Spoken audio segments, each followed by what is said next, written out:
So, how was the MX5 season for you this year? Well, the MX5 season was it was a tough challenge. I think we knew when we first got started in it that obviously one of the most competitive championships in the UK and the hardest one that you could do. That it was always going to be a challenge, and I think it's more been a learning curve, and there's been up and downs, and I'm just happy that we managed to end the year on a high. And that high was actually another podium, am I correct? Yeah, it was. Yeah, first ever wet race as well. So let's just talk about your... Pull something out the bag. Sweet. So let's just talk about your journey for going through your season. How was the emotions at the start of the season? Well, at the start of the season, round one at Cadwell, it was the hottest day of the year, 38 degrees. I was just happy to be in the paddock again, to be honest with you, because before the season started, there was quite a few up and downs on whether we could be able to get the last few pennies to go racing. And I was just quite thankful to be there, and obviously raced, and the results weren't quite there yet, but I just had to trust the team and the car that we were going to get there eventually. And yeah, well, and obviously started the year quite just happy to be there, and ended the year with a real hunger to win. It's pretty interesting. And let's just talk about the feelings after the season ended. How did you feel then? Well, after the season ended, I have to say, are we talking just after the race or like after the race weekend? Let's go with after the race weekend. Alright, so after the race weekend, I got back to training on the Monday. So I just went back at it again for next year, and we're working even harder now. So hopefully, because we are aiming to challenge for the title next year. MX5's now done our rookie year. And yeah, I've just got back and worked a lot harder. I'm in the gym every day now. I'm trying to work on my branding as much as I can. And yeah, I'm just motivated to go again. So you're going to start dropping some merch sooner or later? Yeah. Well, you must let me know. I'll be the first one to get a shirt. About that soon, actually. Like I said, just let me know. I'll be the first one to get a shirt. Yeah? Yeah. Of course. Sweet. Okay, and let's just talk. Where did you finish in the standings in your rookie season? Because I've heard a few results from you, but I never really got the grips of where the championship standings are. Yeah, well, the thing is, right, so we actually did two separate championships. So we did 3 races in a championship that's organised by the BRSCC club, which is one of the top championships. And we did one race with the 750 Motor Club. And because we did that one race with the 750 Motor Club, it should have been 4 rounds in BRSCC, but we missed one because we're racing with 750. So we actually did 3 out of the 4 rounds, and we finished 22nd, I believe. And at least you got a few podiums over there. It's okay, but it's again, rookie season. It's a big learning curve, and any result that you get is just a bonus. And that's also where you got a few podiums, if I'm correct, eh?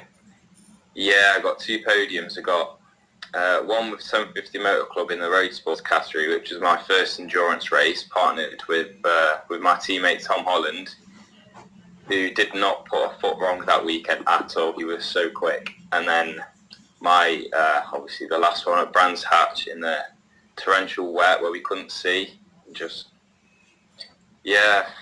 I couldn't quite believe what was going on, as you could probably tell by my interview after the race. Let's just have a quick question about the race. How did you feel in that last race at Brands Hatch? How was the tensions on track? Well, obviously starting 12th, it was actually my best qualifying of the year, which is quite ironic really, because it's not really good at all. But I started just moving up the order. I got quite a bad start actually originally. I just wheel spin the car and then let back off and just went again, and somehow got 2 cars, and then it just kept picking on people, and before you know it, I found myself towards the championship leaders and the front runners, and I was thinking, right, do not count the cars, stay focused, and just kept my mentality fairly humble in order to try and pick off the last few and not stay too concerned about where I am, and just pretty much driving the car instead of thinking about where I am. And did you know when you got into P3 that you were already on the podium, or did you just find out closer to the end of the race? Quite funny, really. I actually didn't know at the end of the race because the spray was that bad we could not see in front of us at all. I thought there was another train of cars in front of us. And I got round halfway through on the in-lap and I was like, oh, that was a good race. And then I looked in front of me and I was just thinking, hang on, where are the other cars? And there was only 2 in front of me. And I thought, this can't be right. And I get back into the thing and they have the big, like in Formula 1, the big number 3 board. Park Ferme, yeah. Directed me into there, and that was when the emotions just went mental. And you got yourself a podium in the MX5s at Brands Hatch. Pretty mental, eh? In the Premier Championship. It was, it was very, very weird, considering we've been struggling all year with the car and in the drive, but it's a good way to end the season. And that, if you can just ride the momentum up to next season, hopefully you can actually take the championship win. Yeah, well, fingers crossed that we can, because we're hoping to do a lot more track days in the dry and testing, and obviously with this new lockdown in the UK, I'm not sure if you're too aware, but we don't know how long it's going to last for, so it will be very good if we can challenge for the title and then hopefully do a couple races in another hot chip. And, but now it's all back to training, eh? Sorry? Now it's all back to training. Yeah, it's all back to the gym, working on the bike and the boring stuff. And some sim racing as well? Oh yeah, definitely. Sim racing's where I came from, and I'm always going to go back to the roots. And get some practice in, eh? Yeah, well, yeah, 100%. It's so effective nowadays. It's just... So what do you play on sim racing? Are you doing iRacing now? Or still? I do a mixture between, I'm actually on, have you ever heard of the Virtual Endurance Championship? No, not really. It's basically, it's one of the top tier on the simulator R-Factor 2. It's one of the top spec ones with I think Max Verstappen's racing it and Lando Norris as before. I'm actually a reserve driver for an LMP2 team on there. So you're just getting some practice in it. I haven't actually driven it yet, but I do a mixture between R-Factor 2 and iRacing, just because iRacing is just so competitive. And it just helps you sharpen up your racing skills, eh? Yeah, definitely. I mean, every little helps. It's like every tip that I get is just helping me to push on to become better and better. So I'm still, even though I've been doing it for a few years, everyone's still got a lot to learn. And yeah. Okay, let's just have another question about your career. How do you think the sponsors felt about your performance this year? I think, well, my main sponsor, Chromatography Direct, they had trust in me, and I think they were sort of similar to me in terms of they were just happy to be on the grid, because obviously they've been big motor racing fans, and to have their family come down for the first round at Cadwell was quite nice. And towards the end of the year when they came down, I think that was when they started to love it a lot more, because I think they started to realise that their brand was, and it still is, on live TV, on one of them, and on YouTube in front of thousands of people. And also, it was actually the Formula Ford Festival weekend, so it was the biggest weekend at Brands Hatch in the year that actually did it. So if there was a place to do it, that would be the place. But yeah, so you got your win at a big, not like a big crowd, but at a fairly big event. Yeah, well, yeah, definitely. It was. It's the biggest crowd that I've ever raced in front of by a massive margin. And you felt the intensity of the fans there? Yeah, sort of. I mean, obviously you see everyone on the thing, or on the banks and in the grandstands, but you've just got to try and blur them out until you get to the end of the race. And then as soon as the flag's down, it's sort of just, that's when the emotions kick in and you realise what's just happened. And let's just have one quick more question. How did it feel getting onto the podium? How Sorry, go on. how was it standing on the podium? Like, Well, this is the funny thing.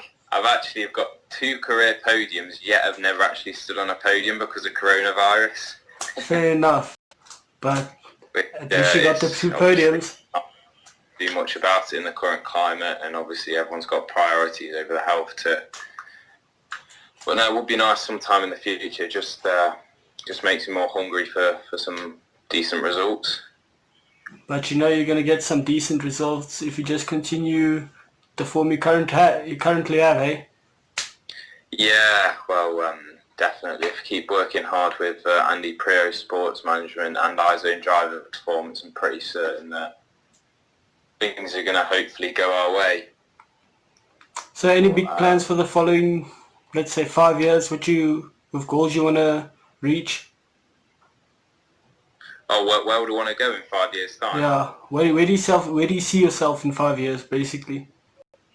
Well, being optimistic and a mixture of realistic, and hopefully, if all of our branding goes successful and we get a few sponsors on board, I'd like to be possibly racing in, this is probably quite optimistic, but GT3 or GT4 in a European series, and my ideal goal is to race and win at Le Mans in the end. Again, very optimistic, but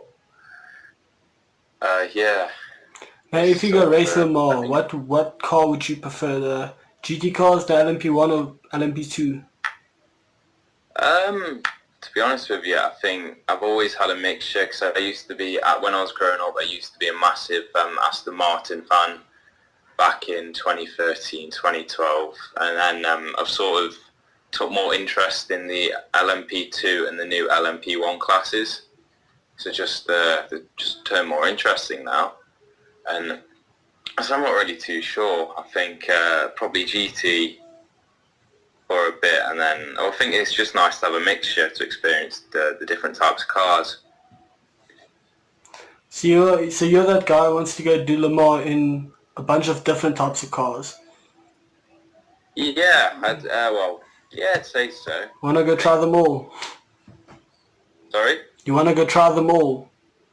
Yeah, maybe if I got the opportunity, I would definitely take that up. Yeah, but as I said, it's a long, long way to get there from where I am at the minute. And if we keep working hard and keep pushing, fingers crossed, everything will fall in place.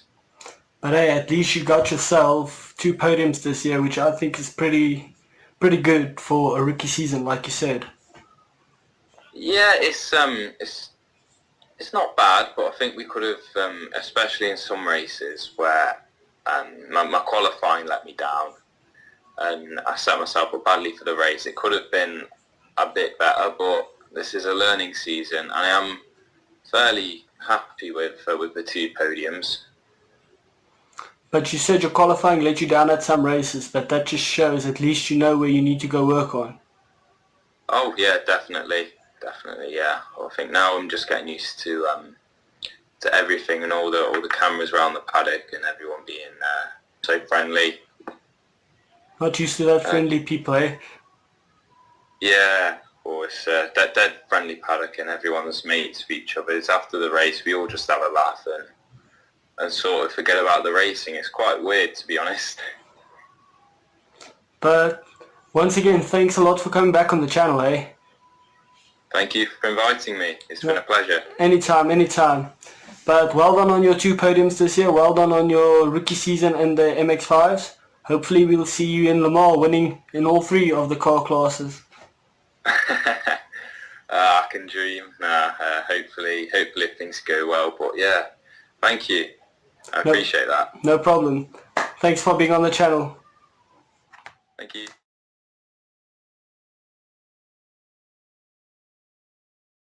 Thanks for everybody watching. Please like, share and subscribe and tune in for the next video. Bye.